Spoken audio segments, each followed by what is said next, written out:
Hallo meine Lieben, heute wollte ich euch mal zeigen, wie ihr Duftblöcke aus Wachs selber gießen könnt und so einen super coolen Raumerfrischer habt und das eben auch weiter verschenken könnt. Mehr dazu gleich nach dem Intro.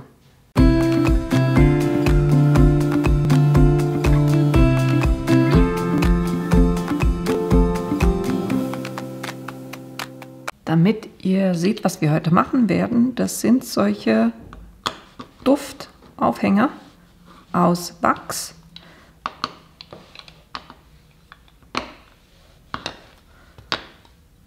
Und da habe ich verschiedene Varianten gemacht. Ich habe es mit Blüten gemacht, ich habe eins auch ein bisschen dünner gemacht und die anderen ein bisschen dicker, einfach damit ihr auch die Varianten seht.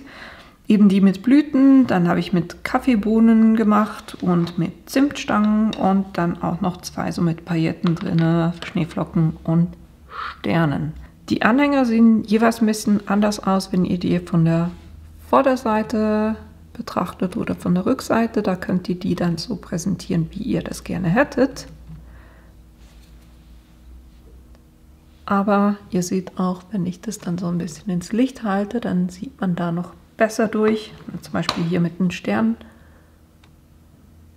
Da seht ihr dann schon sehr gut, was da drin ist.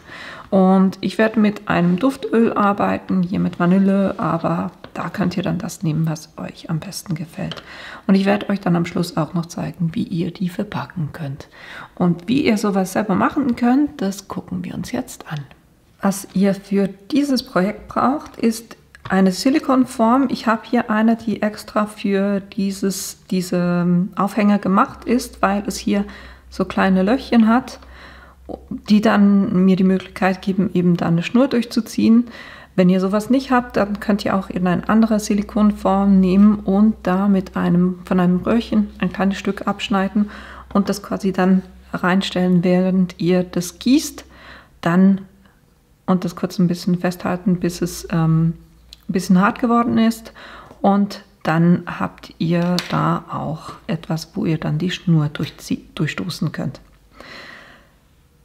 Dann natürlich zum Befüllen brauchen wir Wachs, und ich mache das jeweils einfach so, dass ich habe so eine Käsereibe, die ich nur für das verwende natürlich, und da reibe ich einfach eine weiße Kerze drüber und dann habe ich hier solchen Wachsraspel, den ich wunderbar auflösen kann. Zum Auflösen, das macht ihr im Wasserbad drin, das heißt, ihr nehmt eine kleine Pfanne und dann gießt ihr da Wasser rein und hier kommt der Wachs rein und das legt ihr oder stellt ihr oben auf den Rand der Pfanne, und durch die Hitze, die von unten kommt, löst sich dann innen auch der Wachs auf. Da könnt ihr ein kleines Stäbchen nehmen, um das umzurühren. Und da wir so Duftanhänger machen, macht es Sinn, dass wir auch einen Duft haben. Ich habe hier so ein Öl, was man verwenden kann. Ich liebe Vanille, von dem her habe ich hier den Vanilleduft. Und da steht jeweils auch in der Verpackung drin, wie viele Tropfen ihr da reingeben sollt. Ich mache das jeweils so, dass sobald sich alles aufgelöst hat, bevor ich dann ans Gießen gehe, gebe ich da einfach die paar Tropfen rein und rühre das nochmal um. Und es ist halt einfach so, ihr müsst schnell arbeiten, weil das trocknet oder das wird wirklich schnell hart. Von dem her bereite ich immer alles vor und dann fange ich auch schon an zu gießen. Aber das sage ich gleich noch mehr. Noch kurz, was ich sonst noch auf dem Tisch habe. Ich habe zu diesem Vanillegeschmack dazu, ich habe Zimtstangen, die ich für eins verwende. Ich habe zwei, dann habe ich Kaffeebohnen und getrocknete Blüten. Dann braucht ihr natürlich auch ein Band, um das dann oben durchzuziehen. Und ich verpacke das Ganze jeweils dann in Seitenpapier, weil das hat hier eine Seite, die so glänzig ist, und die nehme ich dann für innen und mache das außen mit so Goldstickern fest.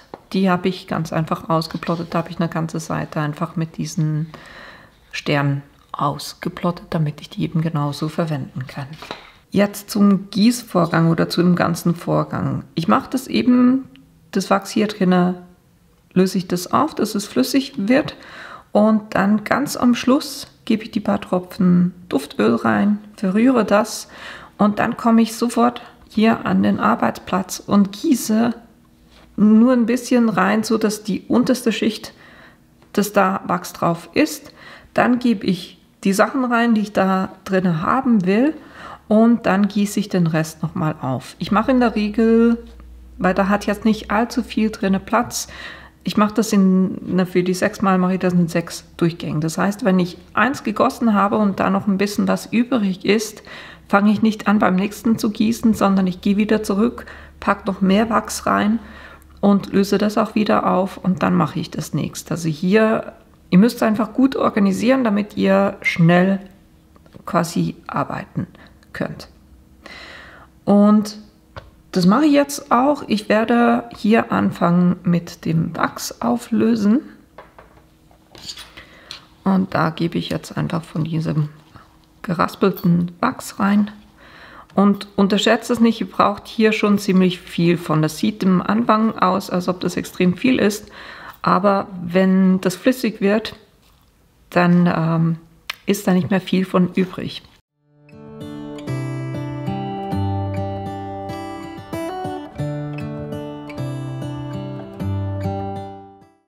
So, ich gehe jetzt mal mit der Menge und hoffe, dass das für 2 dann reicht. So, jetzt seht ihr, da ist auch nicht wirklich viel übrig geblieben von. Und jetzt gieße ich da eben so ein bisschen rein, einfach um den Boden abzudecken. Und dann gebe ich hier auch schon die Blüten rein. Also ein bisschen viel.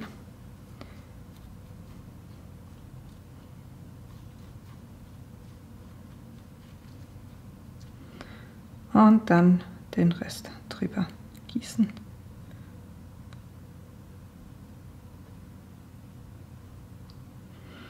Mal ja gleich noch ein zweites. How come the stars come to shine when it's dark from so far away? Show us where we are.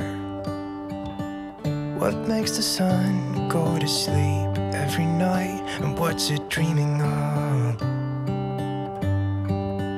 I wonder. Und dann gehe ich weiter mit der nächsten Ladung.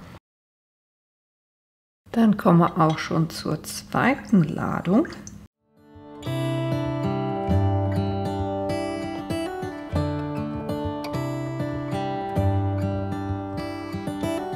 How come the sky sometimes hides behind the clouds? Maybe it's just like me, a little bit scared of heights. Why does the rain always keep on pouring down when it's gray outside? Und dann mache ich noch die dritte. Und dann machen wir noch die letzte Ladung. Ich habe mich ein bisschen umentschieden und dachte so, na, man könnte ja eigentlich auch so mit Weihnachten Pailletten, Sternepailletten, Schneeflockenpailletten, sowas. Und genau das gebe ich hier jetzt mal rein. It really makes me wonder. Yeah, it makes me wonder.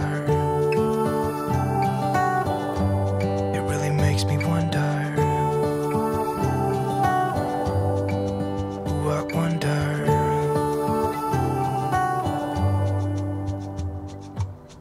How come the trees get undressed when it's cold?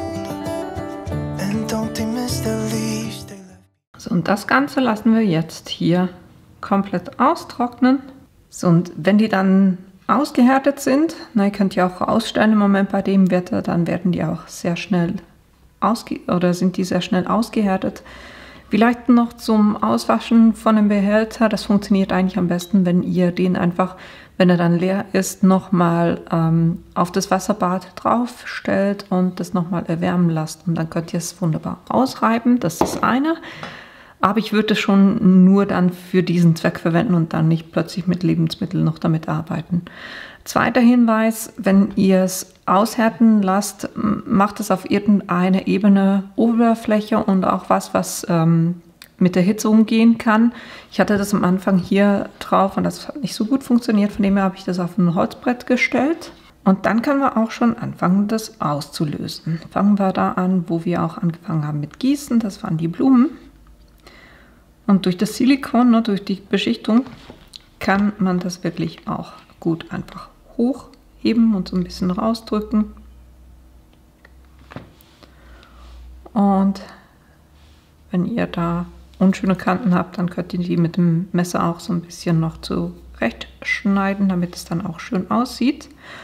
Und ihr seht hier, ne, da habt ihr wunderbar ebene Flächen mit einem Loch drinne. Das ist jetzt von der Dicke her, wenn es komplett aufgegossen ist. Ich habe auch eins gemacht, wo ich nicht komplett aufgegossen habe. Also da könnt ihr euch überlegen, ne, wie viel von den Blüten da noch rausgucken soll.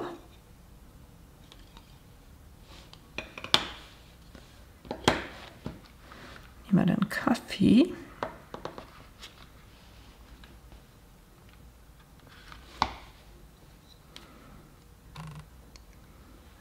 Auch ganz einen coolen Effekt. Das sieht so aus, als ob die Kaffeebohnen gefrostet worden wären.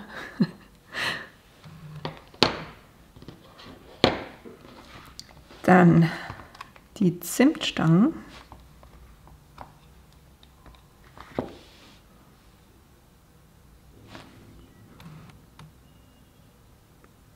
Die sind auch auf der einen Seite wunderbar drin, auf der anderen gucken sie ein bisschen raus. Und da könnt ihr euch wirklich überlegen, auf welcher Seite ihr die dann auch präsentieren wollt. Dann hatten wir hier noch den runden mit den Blüten.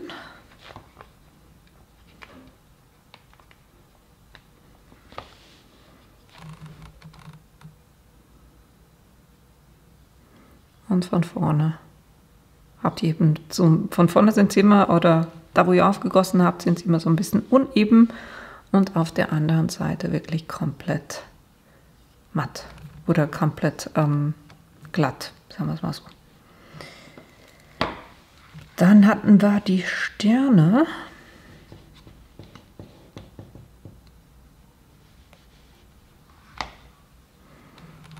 Auch ganz cool. Ihr seht, wenn man es gegen das Licht hält, sieht man das noch ein bisschen besser. Und dann hatten wir noch die Schneeflocken. Von der einen Seite sieht man die gar nicht. Und von der anderen Seite sind die durchaus ersichtlich. So, ich säubere jetzt noch kurz die Kanten ein bisschen mit dem Messer, damit das auch ein bisschen schöner aussieht.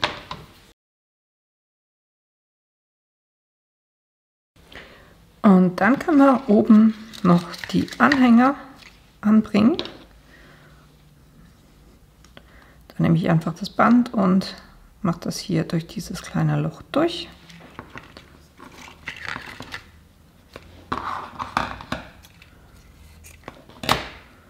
Und mache oben einen Knoten.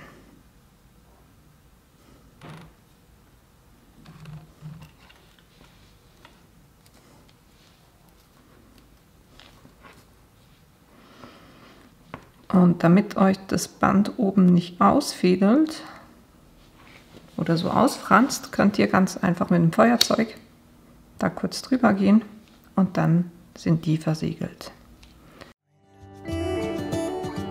Could it be to make the ground shine like gold until winter comes, until winter comes, until winter comes? Und dann zeige ich euch noch, wie ihr die verpacken könnt. Das Verpacken mache ich ganz einfach. Ich nehme hier ein Seitenpapier und das Seitenpapier hat immer eine beschichtete Seite und eine matte Seite.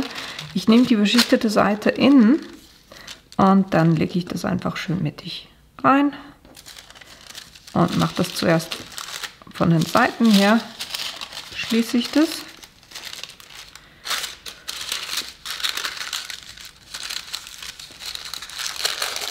Dann von unten, so dass sich das Ganze schön überlappt.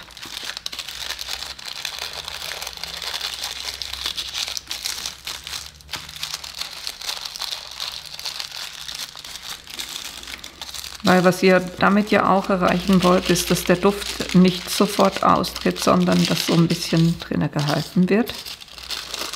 Und dann klappe ich das noch von oben runter. Und dann mache ich da einfach noch einen Weihnachtsstern drauf.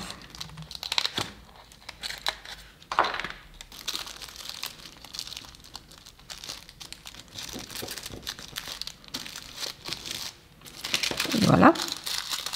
Und so sind die wirklich komplett simpel verpackt. Ihr könnt natürlich, wenn euch das zu Freestyle ist oder zu selbstgemacht aussieht, ihr könnt auch Zellophantüten nehmen.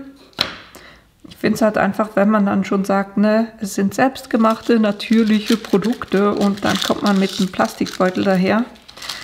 Ja, ist die Message irgendwie so ein bisschen verfehlt. Von dem her packe ich das einfach lieber in so ein Papier ein. Makes me wonder. Yeah, it makes me wonder. Und die solltet ihr natürlich dann auch nicht an der Hitze aufbewahren, weil es ist Wachs. Bei Hitze kann das wieder schmelzen, ne? Aber ne, so könnt ihr süße kleine Päckchen machen. Und ich sage euch, die Dinge riechen wirklich super. Also wählt euch da einen Duft aus, den euch am besten gefällt. Und so könnt ihr solche Dufterfrischer aus Wachs relativ einfach selber machen. Und das war auch die Idee, die ich euch heute zeigen wollte. Ich hoffe, euch hat diese Idee gefallen und ihr habt Lust, es selber auch auszuprobieren. Das ist wirklich super einfach gemacht. Die Materialien, die ich verwendet habe, die werde ich euch unten in die Links reinstellen. Und wenn ihr meinen Kanal bis jetzt noch nicht abonniert habt, dann tut das doch bitte, weil das hilft mir tatsächlich auch weiter. Und ich hoffe, wir sehen uns morgen wieder. Bis bald!